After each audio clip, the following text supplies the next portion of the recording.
Hello, everyone. Welcome to today's podcast on organizational behavior. Our topic will be group and team dynamics.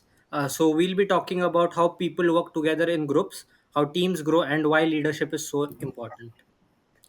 With me today is Miss Manjari Guzar, who has been working with HRBP Hindalco Industries Limited.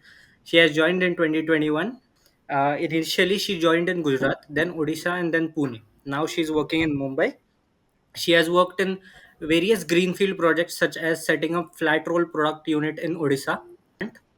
She will now help us understand this topic in a simple and a very practical way. Welcome, Miss Manjari. Thank you, Devam, and I'm excited to be here and share how teamwork and leadership make a big difference in any organization. So let's start simple. What is the meaning of a group? So, a group is a set of people who come together for any purpose or any goal. So, employees in the same department, for example, take a marketing team, they're coming together working to promote their company's products, is what we call as a group. And what is a team?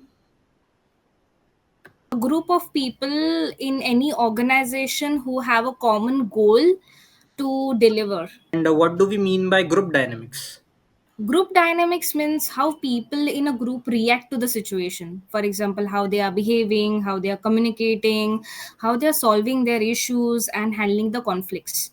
So if a group works with the trust and understanding, the results are great.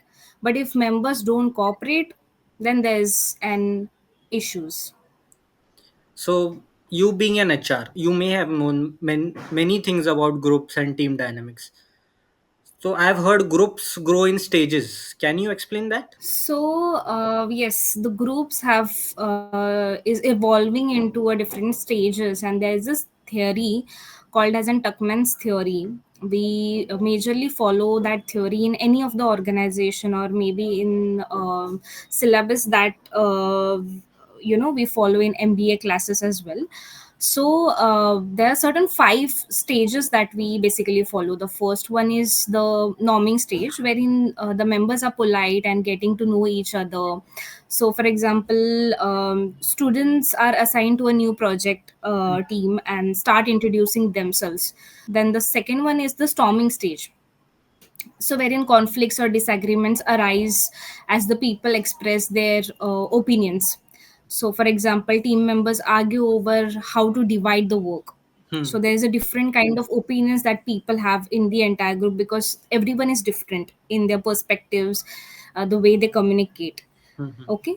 And third one is a norming stage. The group starts to build trust, work more smoothly. Okay. We can I can explain that in example, like everyone agrees on a plan and works together efficiently, Hmm. is called as an norming stage. Performing stage is basically is the fourth stage, wherein the group is now working efficiently towards its goal. Hmm. So everyone are aligned to their goals. Hmm. The team basically completes the task successfully and meets the deadline. It comes into the performing stage, and the adjourning stage is basically the project or the task ends and the group disbands. So members reflect on their work and celebrate achievements. I can explain that in example, like the class project ends and the group presents their result before going back to the regular classes. Yeah. So this is all about the five stages of Tuckman's theory that was introduced. That was very insightful. We'll move on to the next topic. So, what are the main thing that makes a team successful? So there are around two to three things, as per my understanding. The first one is the clear goals. So everyone knows what they are doing for, and the this task is majorly of the people who is leading that group. Okay. The second one is the clear communication. Team members share ideas freely. If you don't have clear communication, then there's a high chances that we should sit I mean, like the team should sit together and come to a conclusion that the communication plays a very important role to come to a common goal and achieve that. Third one is the trust and support. So people help each other instead of competing. Okay, so a good example in a Indian cricket team, I could share that everyone has a different roles, but they work together for one aim is to win. Now let's talk about leadership and what does it mean in very simple terms. So, leadership means guiding and motivating others to achieve the goals. Hmm. So, a good leader doesn't just give orders, they inspire, they trust, they bring the best out of the people.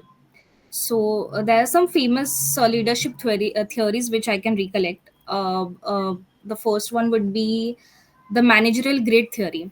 A good leader balances work results and as well as people's need. The second one would be path goal theory.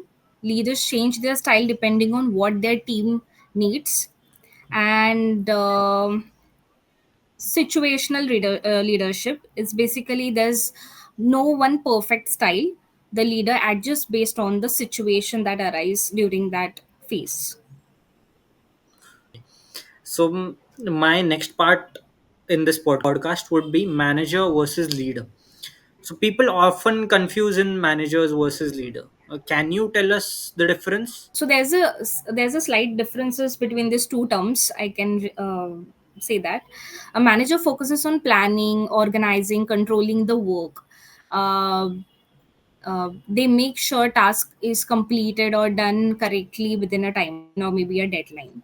A leader focuses on inspiring people and encourage them to work, and encourage them to share their new ideas. They can help others to grow. So I think this is the fine line between the manager and the leader. Hmm. So for example, Satya Nadella at So, Microsoft is both a good manager and as well as a great leader, because he changed the company's culture to make it more open and creative for the people. yes, Manjiri, that was really very clear. Before we end, can you share the main takeaways?